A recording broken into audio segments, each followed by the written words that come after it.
Amigos ligados na Band, meu abraço. Estamos de volta, direto da capital brasileira, na série Retrospectiva 2017.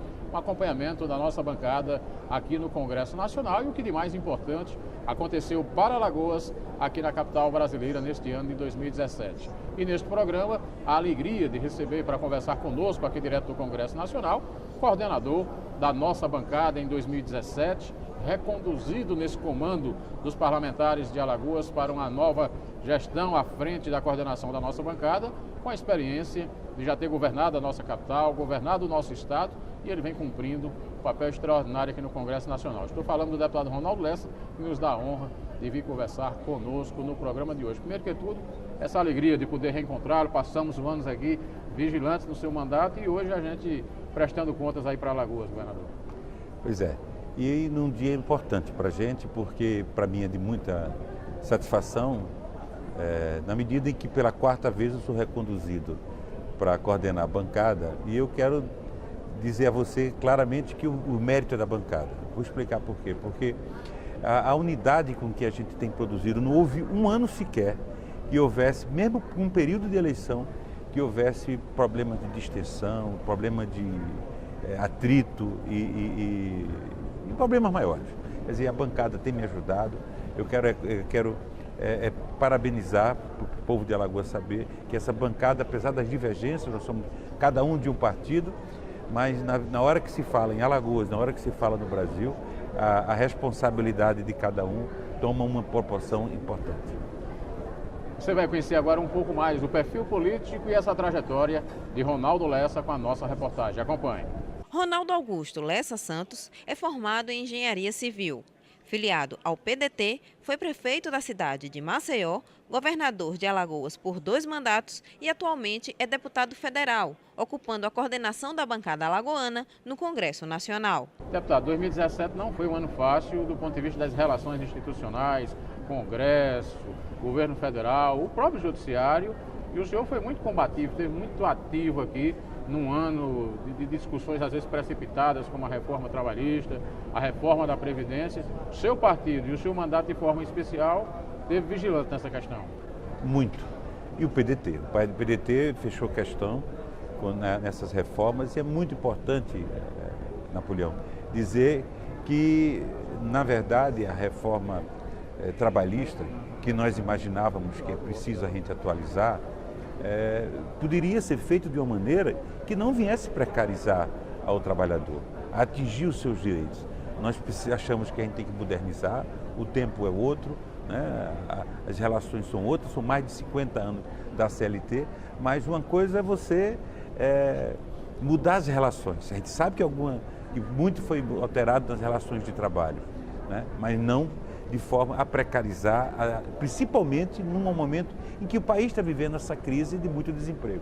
Então nós fomos contra a reforma trabalhista e agora estamos duramente combatendo essa ideia da reforma da Previdência. A reforma ela pode até ou deve até existir, agora não dessa forma, tem que haver um debate, tem que abrir com a sociedade para ter um projeto que atenda todos os setores, né? Não tenha a menor dúvida, a humanidade aumenta, melhora a sua condição de vida, então a longevidade é uma realidade, não é só o Brasil, vários países fazem a sua adequação na Previdência, mas isso tem que ser feito com estudo, com números reais, né? Na verdade, por exemplo, aqui no Congresso veio uma proposta para reduzir a contribuição da Previdência de setores empresariais e, ao mesmo tempo, ele diz que o Brasil está fechando, está falindo, se não aprovar com urgência a Previdência. Quer dizer, é uma situação inadequada, né? Ela não corresponde à realidade. Por isso que o PDT fechou questão contra a reforma da Previdência. Mas foram muitos problemas sérios esse ano. 2 vezes tendo que decidir a casa se deveria ou não investigar, né? Autorizar o Supremo a investigar ao presidente da República, e a gente foi enfático nisso, porque não pode, sobretudo o presidente da República, ficar sobre dúvida. É um conceito que o Brasil tem que acabar. Esse negócio de fórum privilegiado não é para a pessoa não responder pelos seus atos. Pelo contrário, as autoridades têm que dar exemplo. Então nós entendemos que tem que ser feito de forma diferenciada. E essa foi a posição da gente, né? Tivemos outras questões que também fizeram com que esse ano fosse um ano difícil, mas a gente teve que lutar, é a questão da engenharia, né? Presido a frente parlamentar da engenharia, infraestrutura e desenvolvimento aqui do Congresso. São senadores e deputados que fazem parte dessa frente, e no momento em que o país tem 50 mil engenheiros desempregados, um país que precisa de desenvolvimento, precisa de infraestrutura, precisa de portos, aeroportos, estradas, entendeu? Não se justifica a gente ter esse desemprego e o governo ainda buscando facilitar ou desonerar, né, a empresas estrangeiras para que venham criar mercado nos seus países de origem. Quer dizer, isso era um momento inadequado para você fazer isso. Então, isso são coisas que foram difíceis esse ano, mas que a gente teve que enfrentar. Muito bem. E veja em detalhes esse trabalho na frente parlamentar da Engenharia, Arquitetura e Infraestrutura aqui no Congresso Nacional e também o trabalho do deputado nas comissões. Acompanhe.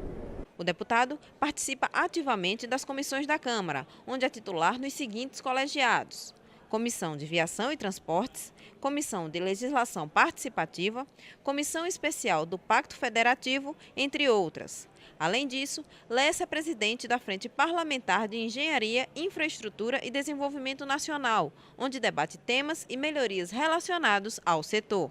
Deputado, aliás, nessa questão do engenheiro, o senhor está lutando por duas coisas importantes. Primeiro, um combate efetivo às chamadas obras inacabadas, que é um negócio absurdo, o prejuízo do país. O senhor foi gestor por muitos anos, sabe o que isso representa. E dois, que é outra coisa que a gente não entende, não termos ainda profissionalmente a carreira do engenheiro na atividade pública aqui no Brasil. Pois é, você tocou em pontos que realmente a frente tem se empenhado em resolver. Não se justifica a paralisação dessas frentes no Brasil. E muita coisa é parada burocraticamente por equívocos, né? Por maltratamento dos órgãos do Brasil. Ministério Público, o papel jurídico, o executivo, esse desentendimento que está existindo entre os poderes é que fez com que eu entrasse com a PEC 312, que está aqui na casa em tramitação, para que o próximo Congresso seja constituinte. E sobre esse aspecto, ainda tem que dizer, além da valorização do engenheiro que a gente tem que tratar, ontem, aqui no Congresso Nacional, né, quase no apagar desse ano, foi votado e aprovado um regime de urgência para que se possa proibir o exercício legal da profissão. Isso é uma forma de você proteger a sociedade, não é só valorizar a profissão. Valorizar a profissão é aquilo que você acabou de falar, é nós criarmos dentro do Estado a carreira da engenharia, da arquitetura e do urbanismo, né? Toda cidade não pode existir se não tiver o seu procurador, se não tiver o seu quadro de carreira. Como é que você pode imaginar um município que tudo que se trata da engenharia, do desenvolvimento, tem que ser feito por terceiros, tem que ser contratado por terceiro, você não ter essa carreira, quer seja no governo federal, quer seja no governo dos estados e no município. Quer dizer, é um outro equívoco que tem existido no país, o engenheiro não é protagonista do desenvolvimento. Haja vista a questão do agronegócio. Quer dizer, as redes de televisão colocam e mostram que o superávit comercial que a gente está tendo é graças ao agronegócio. Então diz que o agro é tudo. Tudo menos o profissional que não aparece. Aparece o empresário, aparece tudo, né? Aparece o Estado brasileiro, mas não aparece o profissional da engenharia, que é o engenheiro agrônomo. Vamos agora acompanhar um pouco do que foi o trabalho do deputado Ronaldo Lessa como coordenador da nossa bancada. Ele, inclusive, está sendo reconduzido para continuar nessa coordenação. Acompanhe. Como coordenador da bancada federal, Ronaldo Lessa tem comandado todas as reuniões dos parlamentares para a definição de destinação de emendas, atendimento às demandas dos municípios e das instituições alagoanas e debates das pautas de votação no Congresso.